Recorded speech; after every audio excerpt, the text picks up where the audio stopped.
अस्सलाम वालेकुम स्टूडेंट्स, कैसे हैं आप सब। उम्मीद करती हूँ सब ठीक होंगे और डेली बेसिस पे लेसन जो है वो लर्न करते होंगे। चलिए नेक्स्ट हम चलते हैं अपने लेक्चर नंबर 3 की तरफ, जो कि स्टार्ट होता है रदरफोर्ड्स एटॉमिक मॉडल। अच्छा गर्ल्स, इसमें हमने जो चीज़ मेन देखनी है वो ये है कि आप लोग प्रीवियस लेक्चर्स पे देख चुके हैं कि इलेक्ट्रॉन, प्रोटॉन और न्यूट्रॉन अब तक डिस्कवर हो चुके। अब नेक्स्ट जो है वो ये सवाल उठा कि देखते हैं कि एक एटम के अंदर पॉजिटिव और नेगेटिव साइन किस तरह को एग्जिस्ट करते हैं। आपको पता है ऑपोजिट चार्जेस हमेशा एक दूसरे को अट्रैक्ट करते हैं, ठीक है।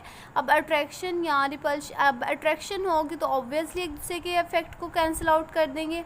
तो अब ये देखा गया कि किसी भी एटम के अंदर पॉजिटिव और नेगेटिव चार्जेस जो हैं वो किस तरह को एग्जिस्ट करते हैं। इसके लिए एक एक्सपेरिमेंट परफॉर्म किया गया और हमने एक्सपेरिमेंट परफॉर्म करने के लिए जो जो हमारे पास जो सामान था, यानी जो इंस्ट्रूमेंट्स थे, उसमें हमारे पास शामिल है गोल्ड फॉइल, यानी गोल्ड की इंतहाई बारीक जो है वो फॉइल ली, जो कि कितनी थिक थी 0.00004 सेंटीमीटर, और इस पे अल्फ़ा पार्टिकल्स जो है उनको बम्बार्ड किया। एक्चुअल में हमने ये बात पहले भी बोली है कि अल्फ़ा पार्टिकल्स क्या होती हैं, हीलियम न्यूक्लियाई होते हैं, ठीक है, और ये पेनिट्रेटिंग होते हैं।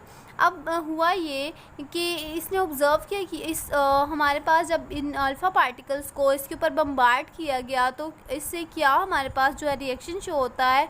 इसको जो है इसका रिज़ल्ट जो है वो जज करने के लिए हमने एक फ़ोटोग्राफिक प्लेट जो है वो इस साइड पे रख दी, ठीक है।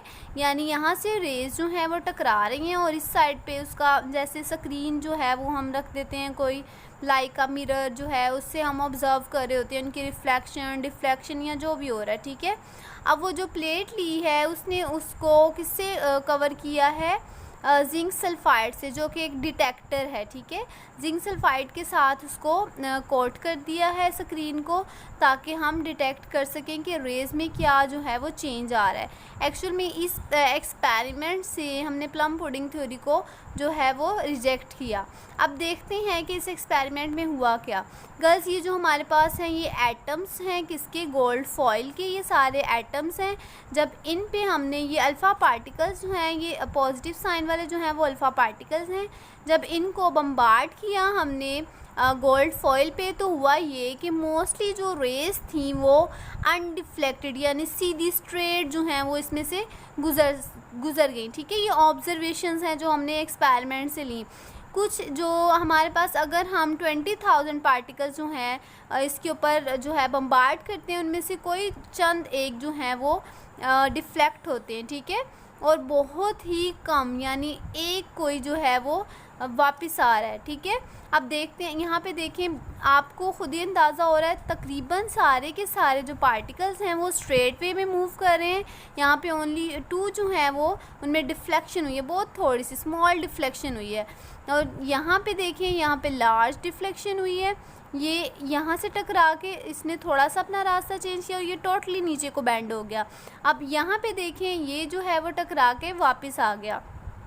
अब इन चीज़ों से हम क्या ऑब्ज़र्व करते हैं गर्ल्स, देखें, अब जो चीज़ जो है वो सॉफ्ट होगी उसमें से तो इजीली कोई चीज़ पास हो सकती है ना। तो यहाँ पे ये चीज़ जो है वो शो हो रही है, या जो एम्प्टी होगी। अब यहाँ पे जो हमारे पास रिज़ल्ट्स बन रहे हैं उसमें फ़र्स्ट वन ये है कि एटम जो है उसका मोस्टली जो वॉल्यूम है वो एम्प्टी होता है। अब एम्प्टी है, इसी वजह से तो अल्फ़ा पार्टिकल्स जो हैं या रेज़ जो हैं वो इजीली उसमें से पास आउट होगी और स्ट्रेट वे में जा रही हैं। अगर तो उनके रास्ते में कोई चीज़ आती, वो टकरा के अपना रास्ता चेंज कर लेती। अब उन्होंने अपना रास्ता चेंज नहीं किया, इसका मतलब उनकी रास्ते में कोई चीज़ नहीं आ रही, यानी कि एटम का मोस्टली जो पार्ट है, जो पोर्शन है, वो क्या है, एम्प्टी है। अब यहाँ पे देखते हैं, जहाँ पे वो टकरा के क्या कर रही है, अपना रास्ता चेंज कर रही है, यानी डिफ्लेक्शन हो रही है उसमें। इससे हम ये जो है वो रिज़ल्ट जो है वो जज करते हैं या रिज़ल्ट निकालते हैं, वो ये कि एटम का जो सेंटर वाला पोर्शन है वो हार्ड है, वो डेंस है, उसे कोई चीज़ टकराती है तो वो अपना अब वह बेंड हो गई है। इससे ये हुआ कि वो अगर सॉफ्ट होती तो वो उसके अंदर से गुजर जाता, ठीक है, लेकिन ये हार्ड थी, ये डेंस थी, इस वजह से उसे टकरा के उसने डिफ्लेक्शन शो की, अपना रास्ता चेंज कर लिया क्योंकि वो हार्ड थी। अब थर्ड यहाँ सिचुएशन देखते हैं, इसमें क्या हो रहा है कि यहाँ पे बहुत ज़्यादा डिफ्लेक्शन शो हो रही है, ठीक है। ये दोनों जो पोर्शन जहाँ पे डिफ्लेक्शन शो हो रही है, इससे हमें ये पता चल रहा है कि सेंटर में कोई ऐसी चीज़ है जो कि हार्ड है और डेंस है और उसमें से कोई चीज़ पास आउट नहीं हो रही, ठीक है। इस वजह से वो डिफ्लेक्शन शो कर रहे हैं। यहाँ पे भी न्यूक्लियस के बारे में ही बात कर रहे हैं। नेक्स्ट हम जो इनकी हमारे पास जो रिजल्ट्स आए हैं उनको देखते हैं। Since most of the particles pass through the foil undeflected therefore most of the volume occupied by an atom is empty। हमने पहले भी बात कर ली है कि हमारे पास जो हैं वो ज़्यादातर पार्टिकल जो हैं वो अनडिफ्लेक्टेड यानी कि बिल्कुल स्ट्रेट वे में मूव कर रहे हैं, जिससे हमें ये पता चला कि उनके रास्ते में कोई चीज़ नहीं आ रही, कोई पार्टिकल नहीं आ रहा और इसलिए वो स्ट्रेट वे में मूव करते हैं। और इसका मतलब ये है कि एटम का मोस्टली जो पोर्शन है वो एम्प्टी है। The deflection of a few particles prove that there is a center of positive charges in an atom which is called nucleus of an atom। अच्छा गर्ल्स, जैसे कि हमने बात की कि अल्फ़ा पार्टिकल्स जो हैं उन पे पॉजिटिव साइन है, अब न्यूक्लियस जो है उस पर भी पॉजिटिव साइन है। अब ऑपोजिट चार्जेस होते तो अट्रैक्शन होती है, यहाँ पे चार्जेस क्या हैं, सेम है। इस वजह से जो अल्फ़ा पार्टिकल्स थे उनमें डिफ्लेक्शन शो हुई, यानी उन्होंने रिपल्शन शो की और अपनी डिफ्लेक्शन शो कर दी। The complete rebounce of a few particles shows that the nucleus is very hard and dense. ये बात भी हम कर चुके हैं कि जो कम्प्लीटली वो बाउंस बैक हुए हैं उससे हमें फर्स्ट सिचुएशन ये थी कि स्ट्रेट वे में मूव हो गए, जिससे हमें ये पता चला कि वो उसमें एम्प्टी स्पेस है, ठीक है। और सेकंड वन ये थी कि उन्होंने डिफ्लेक्शन शो की। इसका मतलब कि हमारे पास जो अल्फ़ा पार्टिकल्स हैं उनमें पॉजिटिव साइन था, जबकि न्यूक्लियस पे हमारे पास पॉजिटिव साइन होता है। दोनों में रिपल्शन हुई, जिस वजह से अल्फ़ा पार्टिकल्स ने क्या किया, अपना डिफ्लेक्शन शो की।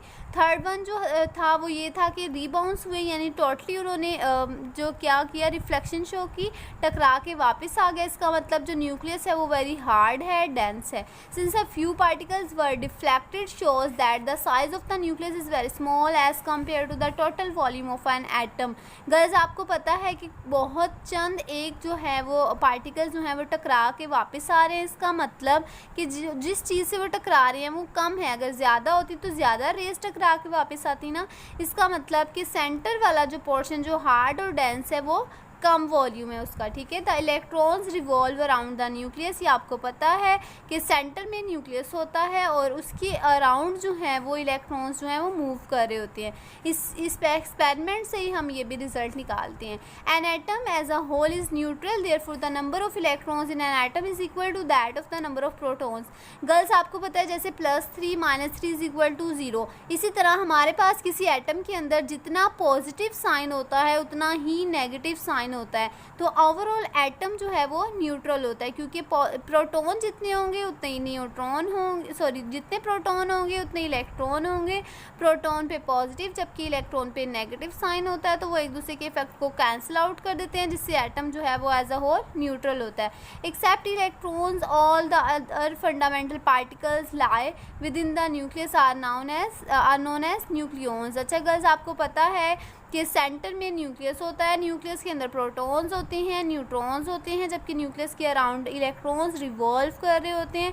तो हमारे पास इलेक्ट्रॉन्स जो कि न्यूक्लियस के अराउंड जो है वो रिवॉल्व कर रहे होते हैं, उनके अलावा जितने भी पार्टिकल्स जैसे कि प्रोटॉन और न्यूट्रॉन हैं वो न्यूक्लियस के अंदर होते हैं। जो चीज़ न्यूक्लियस के अंदर होती है उनको क्या बोलते हैं, न्यूक्लियॉन्स। अच्छा गर्ल्स, जैसे कि हमने रदरफोर्ड का मॉडल पढ़ा, लेकिन इसमें भी कुछ डिफेक्ट्स थे। इसने प्लम पुडिंग थ्योरी को तो रॉन्ग प्रूव किया अपने एक्सपेरिमेंट से, लेकिन इसके खुद के एक्सपेरिमेंट से जो रिज़ल्ट हमें मिले उसमें थोड़ी सी जो थी वो उसमें डिफेक्ट्स थे। अब वो डिफेक्ट्स क्या थे वो हम देखते हैं। According to classical theory of radiation, electrons being the charge particle should release और emit energy continuously and they should ultimately fall in the nucleus. अच्छा गर्ल्स, हमने ये बात की कि इलेक्ट्रॉन्स होते हैं उन पे नेगेटिव चार्ज होता है। तो according to classical theory of radiation, कोई भी चीज़ जो चार्ज्ड होती है उसमें से कंटिन्यूसली जो एनर्जी है वो इमिट होती रहती है। इमिट मतलब रिलीज़ होती रहती है। और अगर उसमें से कोई चीज़ जो है जो चार्ज हो उसमें से एनर्जी रिलीज़ होती हो, जैसे कि इलेक्ट्रॉन की अगर बात करें तो वो चार्ज्ड होता है, उसमें से एनर्जी जब रिलीज़ होती रहती है, इमिट होती रहती है, तो जब डी चार्ज होता जाएगा, यानी उसमें से एनर्जी जब ख़त्म होती जाएगी, अल्टीमेटली वो क्या होगा, न्यूक्लियस के अंदर जाके गिर जाएगा। If the electrons emit energy continuously, they should form a continuous spectrum, but in fact line spectrum was observed. Spectrum actual में पैटर्न होता है, जैसे रेनबो में कलर्स का पैटर्न होता है, डिफरेंट उनकी अरेंजमेंट होती है, वो ऑर्डर हमेशा सेम रहता है। इसी तरह स्पेक्ट्रम जो है वो एक बैंड है और उसमें अरेंजमेंट हम शो कर रहे होते हैं। तो इस वाले में हमने ये देखा कि अगर जैसे कि ऊपर वाले पॉइंट में हमने बात की कि इलेक्ट्रॉन्स जो हैं वो एनर्जी अगर रिलीज़ करेंगे कंटिन्यूसली, तो फिर उनमें कौन सा स्पेक्ट्रम शो होगा? Continuous spectrum. कंटिन्यूस स्पेक्ट्रम जो है वो इस तरह हम शो करते हैं, ठीक है, सिंपल। जबकि हमने ये ऑब्ज़र्व किया कि इलेक्ट्रॉन्स जो हैं वो कंटिन्यूस स्पेक्ट्रम शो करने की बजाय वो लाइन स्पेक्ट्रम भी शो करें। इस तरह हम लाइन स्पेक्ट्रम को शो करते हैं जिसमें गैप आ रहा होता है, जबकि कंटिन्यूस स्पेक्ट्रम जो है वो कंटिन्यूस वे में मूव कर रहा होता है। तो ये दो डिफेक्ट्स उसमें थे कि एक तो इलेक्ट्रॉन्स जो हैं वो अपनी एनर्जी जो है वो रिलीज़ करते करते न्यूक्लियस के अंदर गिर जाएंगे, ऐसा नहीं होता जो कि, और दूसरा ये कि वो लाइन स्पेक्ट्रम भी शो कंटिन्यूस स्पेक्ट्रम की जगह लाइन स्पेक्ट्रम जो है वो शो कर रहे होते हैं।